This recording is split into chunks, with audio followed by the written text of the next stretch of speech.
Hello, Jeff Hill here from the University of Virginia Library. I'm with Henry Hull from UVA Facilities Management, and we're here to do a little tour of the main library. As you can see, we're on the construction site and we're at the south entrance here.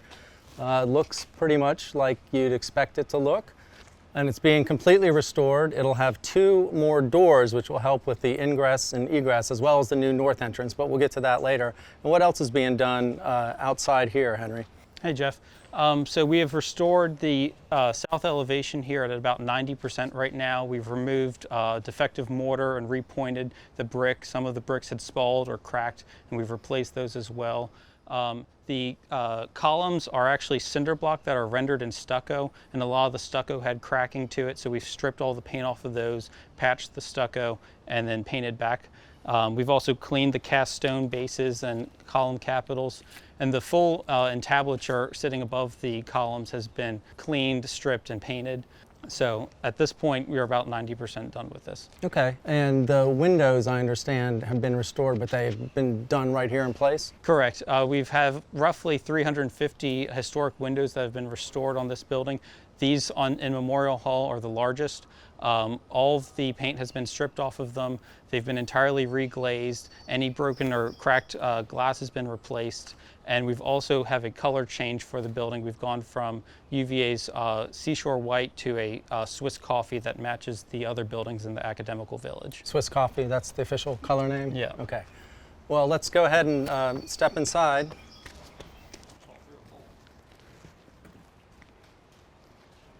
Okay, we're in the main hall here, which will remain pretty much the way it's been in terms of the overall look.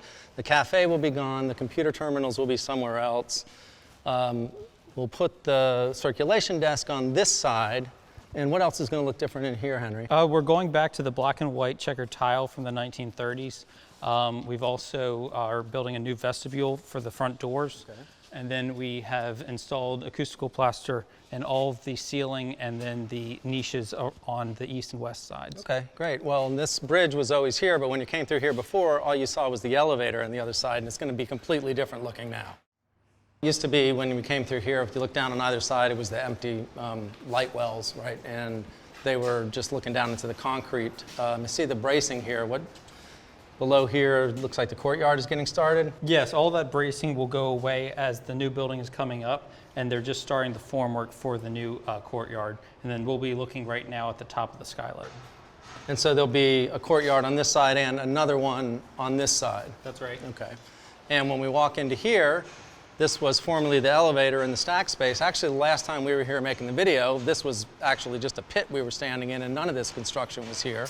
Before that, the stacks, 10 floors of books. So what's not to like about 10 floors of books?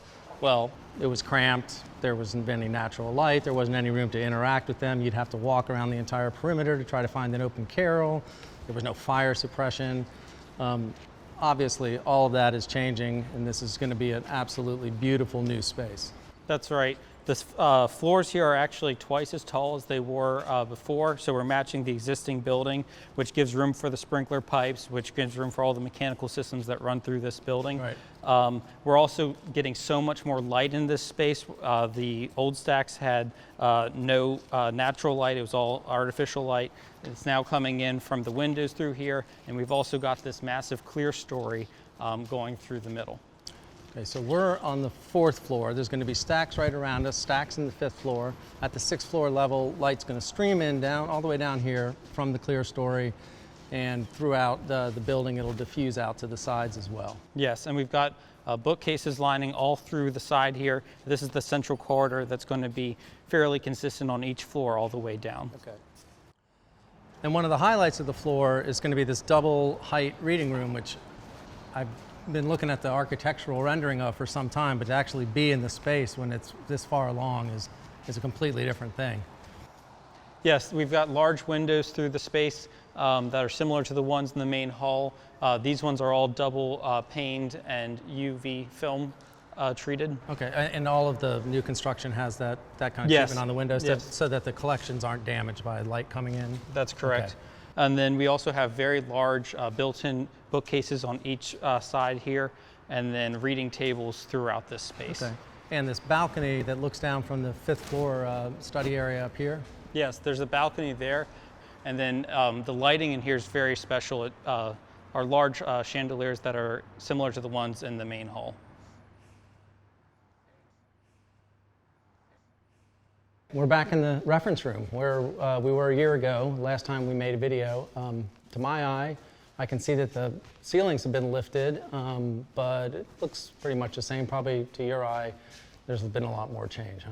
Yes, we've added all the mechanical, electrical, and plumbing systems through here, along with sprinkler lines. And we've also just installed the GFRG, which is basically a plaster product for all the cornices in the room. And the tables and the chairs are out being completely refinished. That's all part of the recycling. Yes, we're reusing all the tables and chairs that were in this space. We're also reusing a lot of the millwork bookcases as well. And there are a couple of big sustainability goals for this project. Okay. The first one is we're reducing our electricity use by half from what we were beforehand. We're reusing a lot of the historic features, and just by renovating a building, you're saving a lot of materials that would be otherwise going into the waste stream.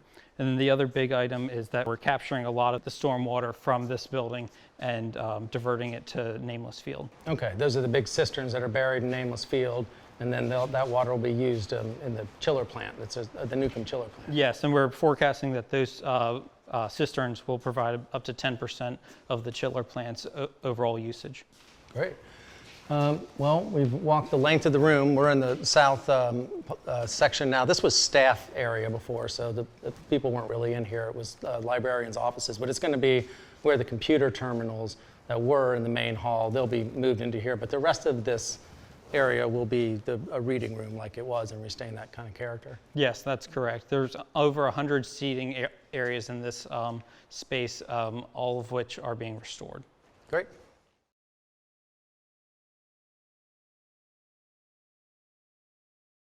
We're down to the 2nd floor now, and I'm joined by Kit Meyer, the project manager from UVA Facilities Management. We're actually in what's going to be the new cafe space. That's right, yes. This is actually on the 2nd floor, like you said, but it's on grade. There'll be 3 doors here and a patio, terrace seating, as well as a stair over here that will bring you up to McCormick Road. Over here there'll be a bar with coffee, grab and go. You can get some food, get some dinner here. Lots of seating on this side, which after hours can even be used for study. So there's going to be a lot more activity in this location. Okay. And it'll have 3 doors, so you can come in through the cafe and then just walk straight into the building through this hallway. The main entrance from the north will be right here, and there are stairs and a new elevator going up. Yes. And if you walk deeper into the 2nd floor here, there'll be this large reading room which faces north. There'll be an information kiosk, so anyone coming in from the north will have a point where they can, orient themselves and make their way through the building. And then when we get through here, what are we going to see inside the building? So this is just a long corridor that goes all the way down to the courtyards, but on either side here we have the Rare Book School. Okay. So this is the only floor that doesn't have stacks in this main area. But this floor really respects the books in the sense that we have Rare Book School, we have Preservation Lab, we have a Conservation Lab, and as you know, McGregor Room. So it's a really interesting floor. And the other thing is there's going to be a public connection to Clemens from this floor. That's exactly right. So there's a lot of flow through this area because of that, and a lot of exhibits. A lot of the courtyards can have public events as well as be study space. So this should see a lot of activity. Right. Well, we started in the south and we worked our way into and down the building, and we're out back in the north. Obviously, Kit, what's inside the building is the most important, but this is really going to be beautiful out here. A lot of people might not know that before the new stacks came on, this really was quite an elegant facade, and we're hoping to return it to that sort of look. That's right. This side of the building is going to look very much like the original part. We're creating one large building. It won't have that feeling of an addition on an older building. So tell us a little bit about what it took to get to this phase of the construction. Yes, of course we had to do a lot of demolition, and we've built this huge concrete structure. But at this point we're really looking forward to the next phase, which is going to be doing all of the finishes. We've already put in the rails for the compact shelving. We'll be doing we're going to be making the building start to look like a library. Okay, so we recently had the topping out ceremony, which means you're moving into the interior. Yep. So if we come back in a year and we're talking about this, what's it going to look like? It's actually going to look quite done, but the fact is that with the testing of the systems and filling the building is going to actually take us probably about 6 months. So we talk about the end of this project being all the way from fall of 23 to spring of 24. We have 1 million books to move back in. Okay, well, we'll do this again next year and looking forward to it. Sounds good.